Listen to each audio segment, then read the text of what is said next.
As you can see, not a lot of people do.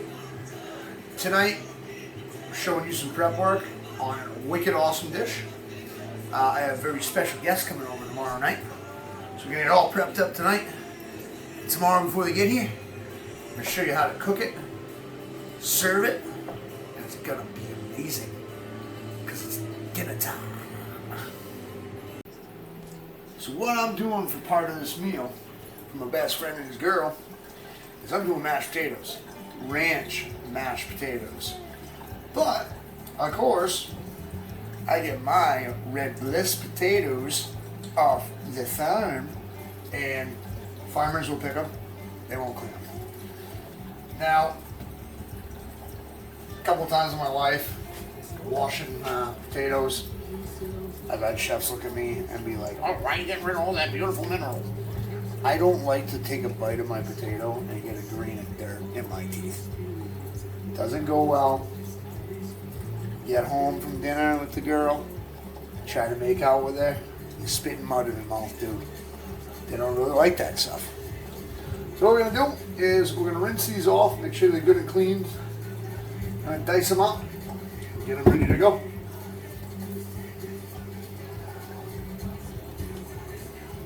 Alright, so I'm going to dice up our potatoes. Going to go like that. Going to go like that. And then you're going to go boom, boom, boom.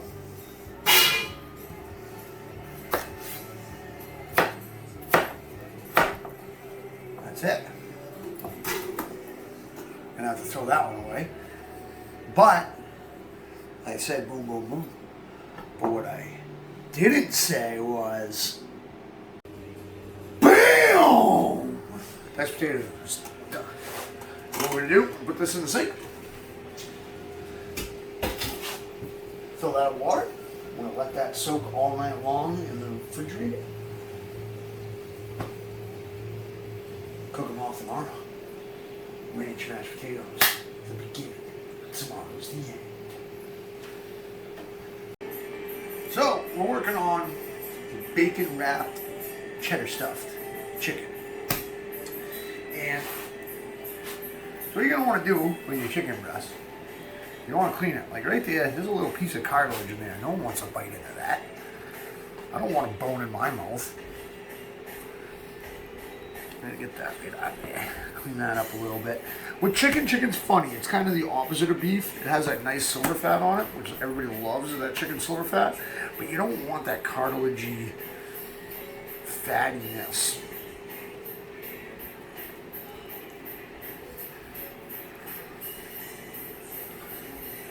Careful when you cut your chicken, clean your chicken. I'm a professional. So what I'm going to do is I'm going to butterfly these bad boys. So I'm going to take it. Butterfly means literally like a butterfly. So you want to get as straight across as you possibly can. And kind of open it up like that.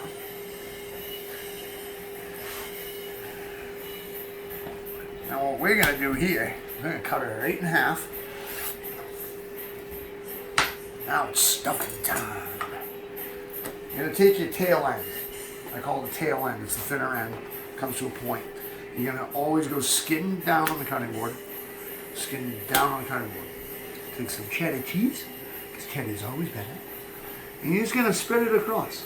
Not too much, unless you're a cheesy kind of person. Especially if you're watching this in Wisconsin. You're probably going to want a little more. Right? I do this. That way, so when you get into the center, when you cut into this thing, last thing you want is like the center of the cheese to not be melted. I hate that on my nachos. And then you're going to roll it.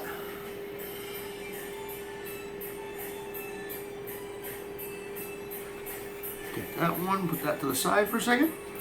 Make sure they're rolled nice and tight. You can even push down on them a little bit. Make sure they're right there. You want to roll it. Roll it. Push down on it.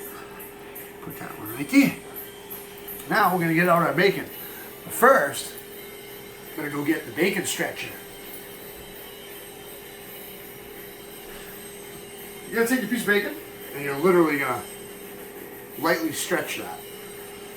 Put that right there. You take your chicken. You're going to put it over here. Now what I do is I start at my top side being my right side, so that when I roll it, I'll give yourself an inch or so. When you roll it, you want to kind of roll it crooked. And you'll see when I get there. Stretch that out a little bit. No one likes a small bacon. Go from the top again, right there. So about an inch. So what you're going to do is you're going to grab that inch of bacon that I was talking about, fold it over the top, and like I said, you're going to roll it inward to your right. Slowly. This way, your entire chicken gets done. And you're going to pick it. Pick that right there. Yeah. So it looks like that. And you're going to put it on your pan with your other chicken that's rolled. I'm going to do this guy. And you're going to roll it again, like I said. Moving slowly onto the right side. Boom. That's the last one. So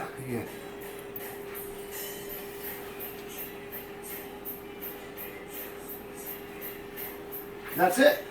Now what we're going to do is tomorrow, we're going to cook these off. So these are going to go right into my refrigerator. Stay chill all night. And tomorrow it's on. Tomorrow it'll be dinner time. So what I did this morning was I marinated my asparagus. Or asparagus. Depends on what country you're from. Basically, this is going to be the last thing that goes in. I marinated it in olive oil and garlic. The olive oil is going to be a great conductor of heat. This stuff is already starting to get soft. It's doing it, so marinate it for about a good 3 hours anyway, you know what I mean, before you hit the oven with it. And yeah, we'll get you caught up in just a minute. It's almost dinner time. So the sauce that I decided to do for this specific dish is very special to me, this dish. I had my best friend come over with his girl and his kids, and I wanted to come up with a sauce that was going to be really like universal to all of that. And you cannot fail, my friends, with balsamic reduction. Figured with the flavor palette of the asparagus, the chicken, the bacon, this would be the best way to go. So with a balsamic reduction, if I could get the cap off, this would be amazing. Whoa! The old school way to do this is literally the vinegar in a small pot and just dump the entire bottle in and let it reduce for like 7 hours. But because we're broke ass motherfuckers and we can't afford an entire bottle of balsamic vinegar every week, we're gonna do like half the bottle, which will be able to store this when it's done.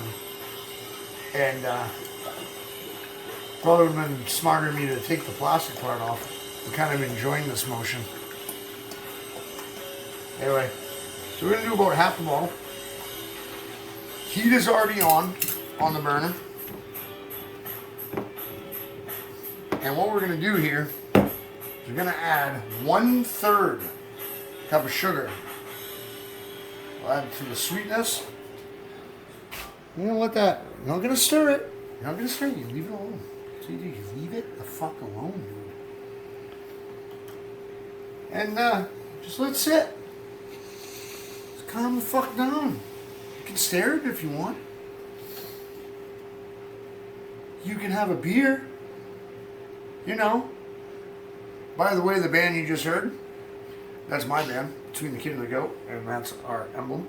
And that's why this thing is shamelessly displayed around my kitchen the entire time that I'm filming. But yeah, so we're going to let that get to a boil. And then I'm going to teach you guys how to make a slurry. Why I say slurry is because it hurries up the process. Again, some cornstarch and water never took away or added to anybody's flavor. But it thickens quick. Alright, so your balsamic vinegar has come to a boil. You're going to shut that off. What you're going to do is you're going to make a slurry. So you're going to take a little bit of cornstarch, Measure a whole lot. It's about how much? So I would say about 3 tablespoons anyway, 4 tablespoons. Hit it with water. Here's our potatoes. You're gonna want, the consistency of this is that what you're gonna want is to be able to feel the drag. If you know what I mean by the drag, in other words, your whisk is getting there. Now this stuff is dangerous stuff. You don't want to add too much. So what you want to do, like I said, that drag. You're gonna feel that drag. You're gonna add it slowly. You're gonna stir. You have to make sure that your balsamic vinegar is at a boil because the slurry will not react. In fact, and then the other thing is you don't want to add too much slurry and get it too thick because it starts looking like chocolate sauce. It tastes like balsamic. You're gonna stir, and you'll feel it getting nice and thick. You'll feel it. Hey man, if it's not getting to your thickness, your consistency that you want, make some more slurry, man. Doesn't hurt. What we're gonna do here is where I like it, this is totally up to you, is like a gravy where it's falling off the spoon. That looks really good actually. Still dripping. If you want it thicker, you want to make a glaze, do a glaze. Which is just more cornstarch. And okay, solid reduction. We're getting closer, guys. We're getting closer. I promise. I promise. We're getting closer. So now we're doing the chicken rolls, the chicken bacon triple cheddar stuffed amazingness. So what I did, as you know, I rolled these up last night. Sure, you gotta do that. And I put them in my fridge. A little plastic wrap on top of them. They should be nice and tight now. What you're gonna do is you set your oven to 350 degrees and get this ready to go. By the way, those are our potatoes. They're looking good. They're pretty close. And we're gonna do like 350 degrees in the oven for about 30 minutes or so. So about 30 minutes. And then we're going to drop our temp down to about 100 degrees to keep it nice and warm for our special guest tonight. And man, real close to dinner time, guys. Real close.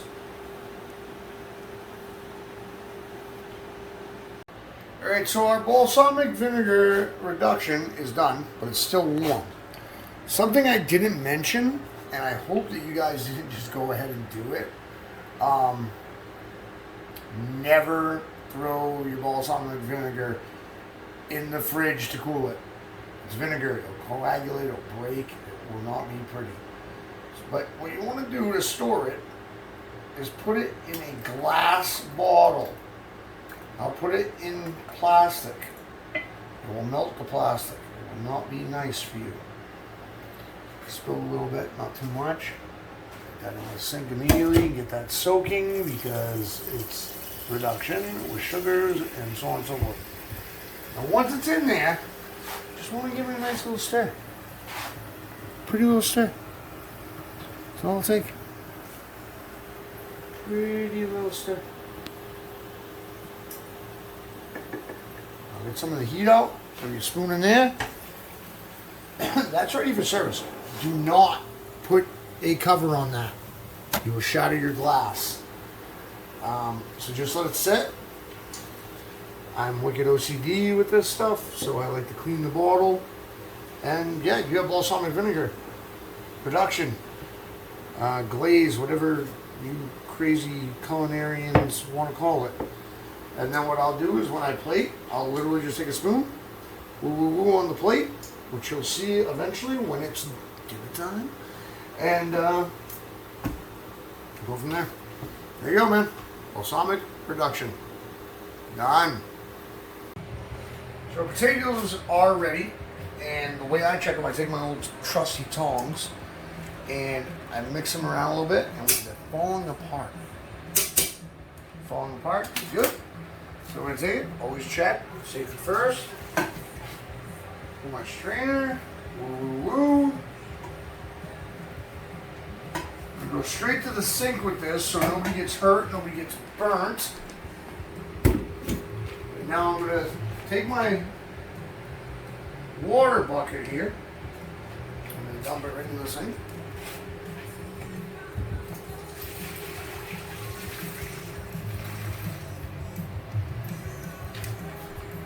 Take my water bucket, put it back on the stove, keep it warm. I'm going to take my strained potatoes, dump it right in there.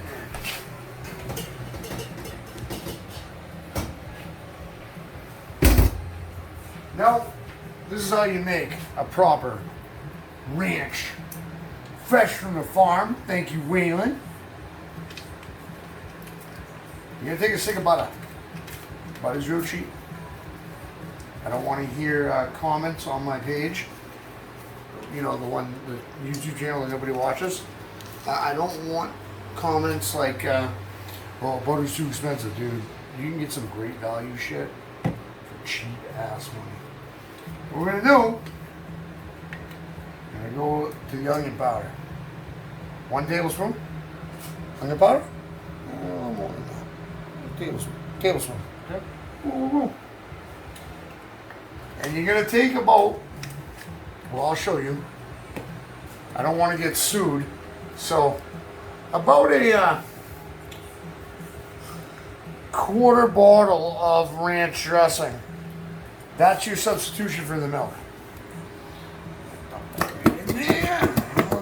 Oh, squeeze it so tight, so good, yeah. I always hate a camera in my face when I'm enjoying myself that much. You're gonna do that. You're gonna take your masher. You're just gonna mash away, man. Mash away, mash away. Skin is gonna be an issue, and you're gonna be like, I shouldn't have listened to this fucking idiot because, like, he told me not to peel and he just told me to rinse them. And nah, man, you're gonna be happy with the product when it's done, and that's all that matters to me. So, fuck you. So you're gonna get your mash down. It's all on you, on your consistency of your starch. I like mine a little chunky, but I also like my butter to be at least melted. So don't get lazy, get at that. If you do have the chance to use farm fresh potatoes, because I mean potatoes come from other places than farms, like Mars or Uranus. If you do get the chance, or you can tell the difference of the processing, they're a little tougher. They really are. Like, and I think earlier in the video, you saw me cutting them, and you could hear that crunch. Like, that's what I mean. They're a little harder than me. Alright. So these potatoes are awesome. So what I'm going to do now is I'm going to keep it on the burner as the burner cools down. Excuse me, I'm going to throw that away. And I'm going to grab a cover, put a cover on this, and that way it stays nice and toasty warm for when my amazing company comes over. And you're going to always want to do this. That's another thing. You always want to take a taste. Sometimes it needs a little salt and pepper, you know.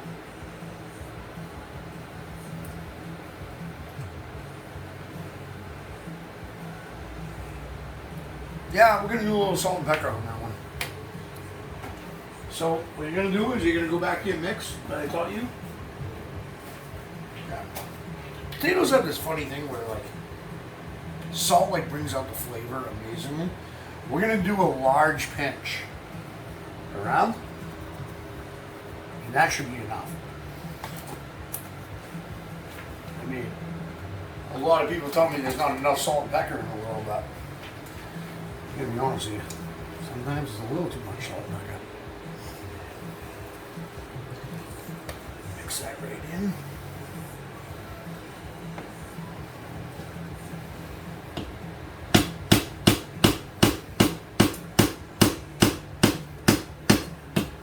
because we're going to use that spoon to serve. Done on a plate, so that your wife doesn't want to kill you.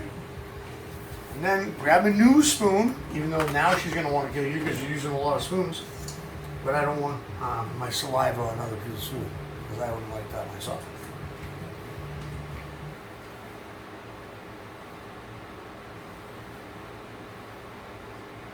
Magnifico.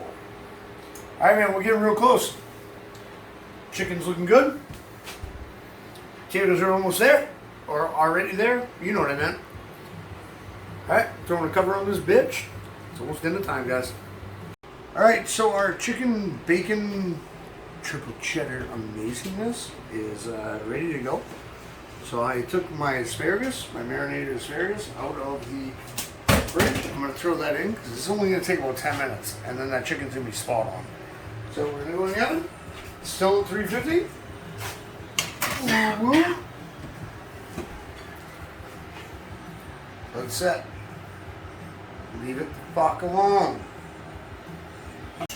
So it is dinner time, and my special guests are here. We're all enjoying this, and I'm going to plate up my dish. Kind of show you how it's done. Balsamic reduction. A little tater. I need to make two. A couple of asparagus. A bacon wrap triple cheddar. Hold pick. Or do I have to Mmm. I'll tell you how it is when we're done. Hey guys, awesome episode. Food went well. Dinner time went awesome. And everybody loved it, including the kids. And that was the biggest part for me, was that the kids mowed down. As you can see, after the whole thing was done and over with, like a hurricane, I did the dishes. Amy's gonna want to kill me after that one. But anyway, yeah, everything went really well. And then we had an amazing cheesecake. Man, my homie's girl, man, she can bake some cheesecake, you know what I'm saying? But yeah, man, thank you for watching. Keep on subscribing. Keep on liking. Just keep on watching, man. And ring the bell, dude. You know what that bell means. I shouldn't have to say it, but shameless self-promotion says it's dinner time.